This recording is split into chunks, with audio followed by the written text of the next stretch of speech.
बच्चों, आज हम जिस राग की चर्चा कर रहे हैं वो राग है चंद्रकोस। चंद्रकोस मालकोस राग में जब कोमल निषाद के स्थान पर शुद्ध निषाद का प्रयोग करते हैं तो चंद्रकोस राग का आविर्भाव होता है। चूँकि चंद्रकोस में जो है गा और ध स्वर जो है कोमल, शुद्ध मध्यम और उसके साथ शुद्ध निषाद लगता है, तो ये जो है वो किसी भी थाट का लक्षण नहीं है।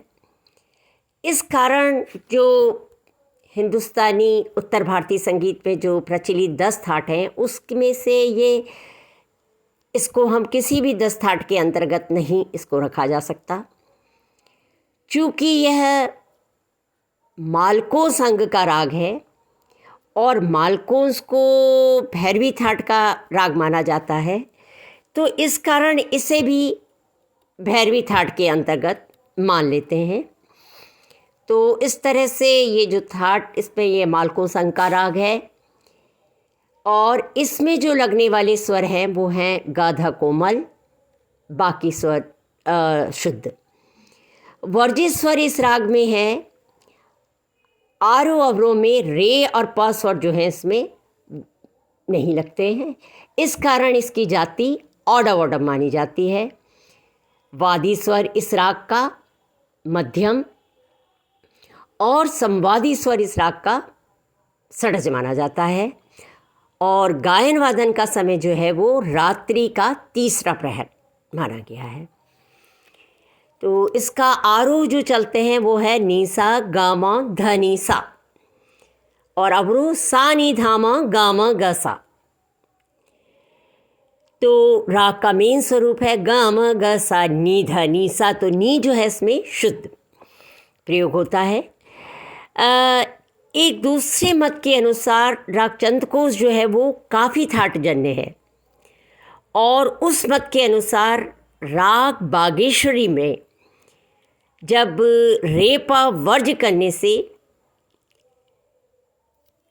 काफ़ी थाट जन्य चंद्रकोस की रचना होती है, इस तरह से माना गया है। और चंद्रकोस जो है वो उत्तरांग प्रधान राग माना जाता है। तो ये राग चंद्रकोस है। अब जो हम दूसरा राग ले रहे हैं वो है राग जोगकोस।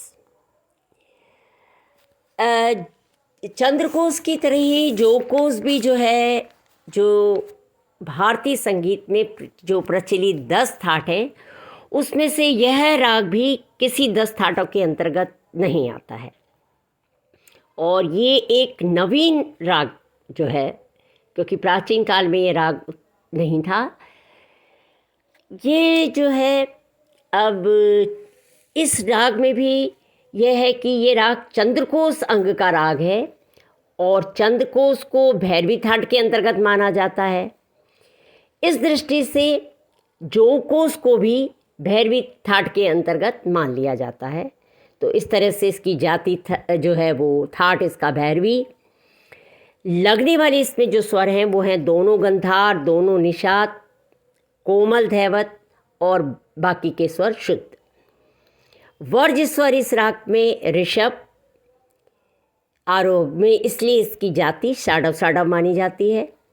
वादी स्वर इसका है मध्यम और संवादी स्वर षडज। गायन वादन का समय इसमें राग का तीसरा प्रहर। अब राग जोगकोस जो है इसमें राग जोग और चंद्रकोस से 2 का मिश्रण हमें देखने को मिलता है। जोग राग से हमने लिया जैसे सा ग मा पा मा ग म ग सा, इस तरह से जो आता है ये जोग के स्वर समुदाय है।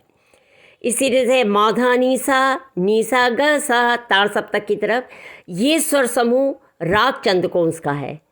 अतः इस तरह से इन दोनों रागों के मिश्रण से जोगकोस राग का आविर्भाव होता है।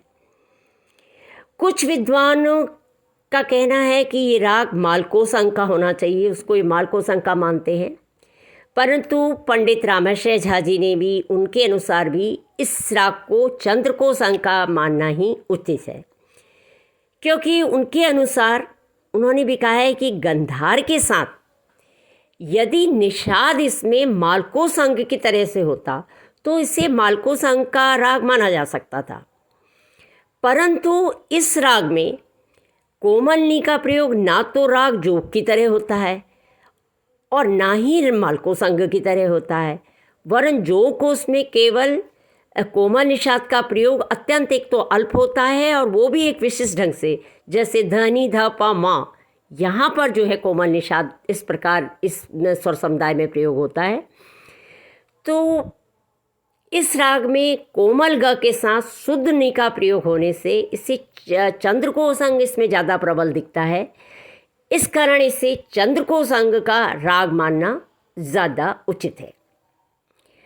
अब राग जोग कोश में सा ग मा और ध जो हैं ये इसमें न्यास के स्वर हैं और यह जो है उत्तरांगवादी राग है, इस कारण ये इसका विस्तार मध्य और तार सप्तक पे अधिक होता है और वह उधर ही राग जो है उत्तरांग की तरफ ये राग खिलता है।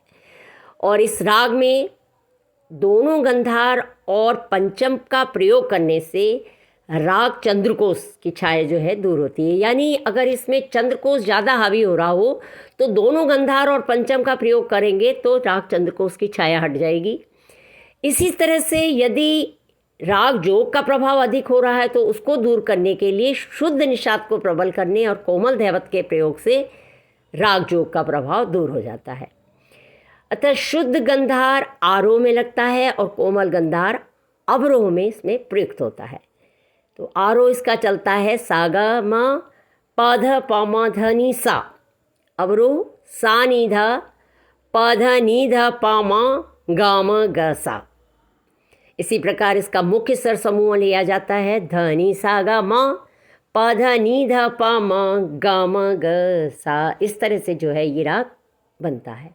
तो इस प्रकार ये दो राग चंद्रकोश और जोग कोश जो है इस तरह से ये राग चलते हैं। Thank you.